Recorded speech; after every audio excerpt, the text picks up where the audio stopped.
અકલ્પનીય પુનર્જન્મ ઘટનાની। જી હા, એક નજરે આ ઘટના લોકોને આશ્ચર્ય જગાડે તેવી છે।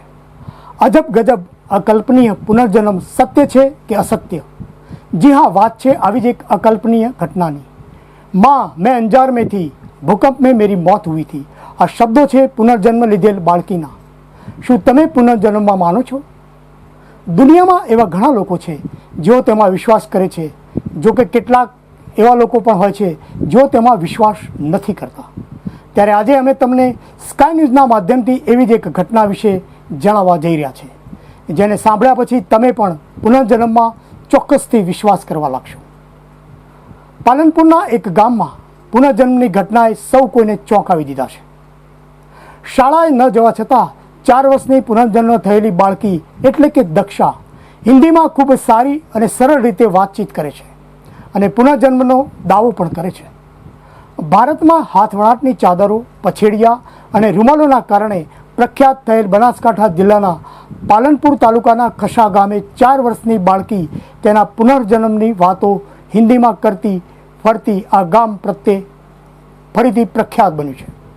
ખસા ગામે વાલજીભાઈ પટેલના ખેતરમાં ભાગ્યા તરીકે કામ કરતા ગામના જેતાજી ઠાકોરને સંતાનમાં એક દીકરો અને 2 દીકરીઓ છે, જેમાં સૌથી નાની 4 વર્ષની દીકરી દક્ષા બોલતા શીખી ત્યારથી જ હિન્દી ભાષામાં વાતો કરે છે।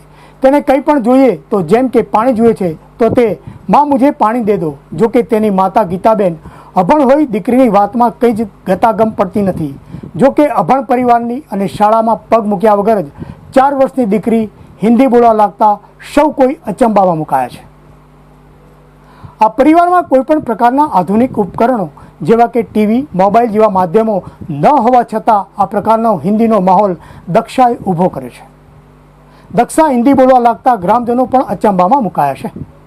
આ બાળકીની પૂછપરછ કરતા ભગવાને તેને અહીં મોકલી છે અને તેના માતા પિતા સાથે અંજારમાં હતી, જ્યાં ભૂકંપ વખતે ધાબાનો સ્લેબ પડતા તેનું મોત થઈ હોવાનું રટણ કરે છે।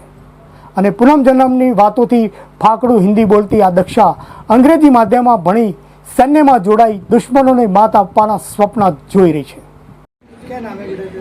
नाम है दक्षा, देश की करूंगी रक्षा। हिंदी किसने सिखाई बेटा? भगवान ने सिखाई। हमको तो नहीं सिखाई भगवान ने, आपको कैसे सिखाई? वो तो नहीं पता। पहले आप कहाँ रहते थे?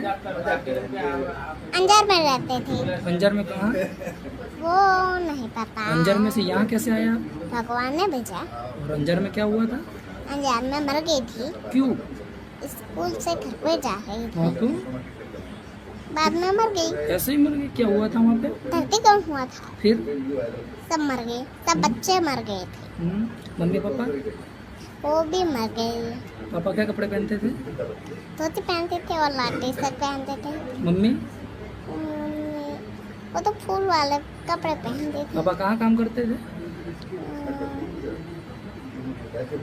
पापा काम क्या करते थे? केक बनाने की फैक्ट्री।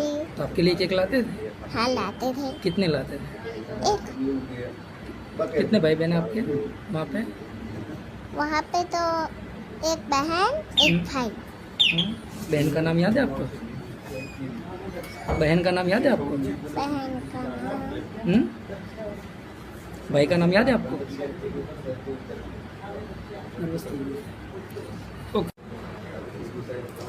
આ દીકરી મારી નાનપણથી બોલતી જ હતી, પણ હિન્દી બોલી અમે કોઈ ધ્યાન પર લીધું નહોતું એનું।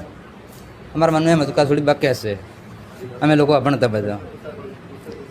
એટલે થોડા મસ્તીને આવરા દવરા વધ્યા ને એટલે પબ્લિક બધી હજુ હિન્દી આટલું બોલે છે પાવરફુલ, એટલે બધા કંઈ પૂછો ફોલાય બધું પૂછ્યું ને નહીં।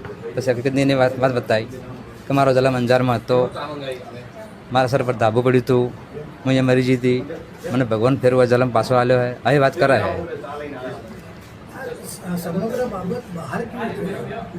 બહાર પબ્લિક બહાર ફરવા મળી ને એટલે બધા થોડી હિન્દી જેમ બોલે, તમે બધા ગુજરાતી બોલો ઘરમાં, તમે લોકો કોઈ ભણેલા છો નહીં ના, થોડી હિન્દી જ માં આટલું બોલે પાવરફુલ, અને સ્કૂલ જોઈ નહીં। આ ગામમાં આવતી ને મારા હાથી એ લોકો બધી હિન્દીમાં વાત કરતી થોડી, લોકોનું કહેવાનું શું થયું કે થોડી હિન્દી જ માં આટલું બોલે છે આવી રીતે। દક્ષા પાલનપુરની આ બાળકીની કહાની ઘણી રસપ્રદ છે, જે લોકોને પુનર્જન્મમાં વિશ્વાસ કરવા મજબૂર કરી રહી છે। આ છોકરીના અનુભવો અને તેની યાદો ભૂતકાળના જીવન સાથે જોડાણ સૂચવે છે. આ બાળકીનો જન્મ મજૂર પરિવારમાં થયો હતો, જેને તેના પહેલા જન્મની વાતો પણ યાદ છે. આ દીકરી દાવો કરે છે કે તેનો પુનઃજન્મ થયો છે. 4 વર્ષની દક્ષા મોટી થઈને સેનામાં જોડવા માંગે છે અને દુશ્મનોને હરાવવાનું સ્વપ્ન જુએ છે. દીકરીના પુનઃજન્મની વાર્તાએ કરી એકવાર આસપાસના લોકોને ચોંકાવી દીધા છે. તો સાયક્રેટિક ડોક્ટરે પુનઃજન્મ થયેલ આ દીકરીની વાત સાચી હોવાનું મંતવ્ય વ્યક્ત કર્યું છે. મારું નામ ડૉક્ટર દેવેન્દ્ર ચૌધરી, હું સાયકેટ્રિસ્ટ છું. ધ્યાન હોસ્પિટલ પાલનપુરમાં છેલ્લા 15 વર્ષથી હું પ્રેક્ટિસ કરું છું. ખસા ગામની બાળકીનો જે કિસ્સો જાણવામાં આવ્યો છે, જે 4 વર્ષની બાળકી છે અને ફ્લુઅન્ટલી હિન્દીમાં વાતચીત કરે છે, તો તેના વિશે મારો અભિપ્રાય એ છે કે બાળકીને જ્યારે હિન્દીનું કોઈ એક્સપોઝર નથી, આજુબાજુમાં કોઈ હિન્દી બોલવાવાળું નથી, એની પાસે મોબાઈલ ટીવીનું એસેસ નથી, તો બાળકી હિન્દી ક્યાંથી શીખી? તો આપણે કહી શકીએ કે આ એક પુનર્જન્મનો કિસ્સો છે. બ્રેઇન વાઇઝ ડૉક્ટર જે સાયકેટ્રિસ્ટ છે, અમેરિકાની અંદર પ્રેક્ટિસ કરે છે, તેમણે આ બાબતમાં ઘણા રિસર્ચ કર્યા છે અને રિગ્રેશન થેરાપીથી તેમણે જોયું છે કે પુનર્જન્મ શક્ય છે. આપણો હિન્દુ ધર્મ જે છે તેમાં શ્રીમદ ભગવદ્ ગીતાની અંદર 2 અધ્યાયના 6 શ્લોકમાં તો કહેલું. ડૉક્ટર તો પિતા જગમલજી ઠાકોરે જણાવ્યું હતું કે મારી 4 વર્ષની દીકરી દક્ષા અમારી સાથે હિન્દીમાં વાતચીત કરે છે, જેથી અમને અજુગતું લાગે છે, પણ તેનો પુનર્જન્મ હોવાનું માની રહ્યા છે. 2 વર્ષની બોલવા શીખી હતી, એટલે હારી થોડી હિન્દી બોલતી, પણ અમારા મનમાં એમ હતું કે બોલવા શીખે એટલે કોઈ ધોન પર લીધું નહીં આનું. પણ જેમ એની ઉંમર થવા મળી એમ પાવરફુલ હિન્દી બોલવા મળી, એટલે બધા લોકો કે થોડી હિન્દી બોલે છે. એટલે મેં 2 જણાને પૂછ્યું, એટલે કે તમે ફોલાને પૂછવા થોડી શું કહેવા માગે છે. તમે ફોલાને પૂછ્યું તો એને વાત કરી કે હું અંજારમાં મારો જન્મ હતો, ધરતીકંપ થયો તો મારા પર ધાબુ પડ્યું તો હું મરી જતી કે, અને ફેર મને ભગવાન અવતાર હોય હાલ્યો હોય. તો અભણ ગીતાબેન એટલે કે દક્ષાની માતા જણાવે છે કે પુનર્જન્મમાં હિન્દીમાં વાતો કરે છે, જેથી મારી સમજમાં કંઈ જ આવતું નથી. 2 વર્ષની છે ને હિન્દી બોલવા શીખી, થોડું બોલતી હતી ને પછી આ જેમ ઉંમરમાં 3 વર્ષની છે એમ વધારે બોલવા મળી. અમારા છોકરા પેલા 2 છે હિન્દી એને નહોતું આવડતું કને, કે અમને 2 જણાને હિન્દી નથી આવડતું. પુનર્જન્મની વાત કરે. હા, કે પેલી હું અંજારમાં હતી કે ધરતીકંપ છું ત્યારે કે હું ડટાઈ જીતી કે પછી કે જન્મ હોય લીધો કે ના કશું નહીં, ટીવી નહીં કે મોબાઈલ નહીં, તો હિન્દી બોલે. કેટલા બાળકો તમે? 3 છે. માતા તો સમગ્ર આશ્ચર્યજનક ઘટના વિશે બનાસકાંઠા જિલ્લાના સમાહર્તા જિલ્લા કલેક્ટર બરનાલવાલાએ પણ દીકરીની મુલાકાત લઈ તેનો પુનર્જન્મ થયો હોવાનું જણાવે છે. આજે જે થોડા દિવસથી સમાચારમાં ચાલે છે કે પુનર્જન્મ યાદ આવ્યું એવી દક્ષાબેન, આજે એમની સાથે રૂબરૂ ચર્ચા કરી. આમ ખરેખર આશ્ચર્ય થાય એવી ઘટના તો છે જ, અને એની અંદર કોઈ લોજિકલ એક્સપ્લેનેશન હાલ સમજી શકાય તેવું નથી. એની અંદર આગળ જે ક્લેમ્સ છે એને કઈ રીતે વેરીફાઈ કરવા એ પણ અમારા માટે પણ એક તપાસનો વિષય છે.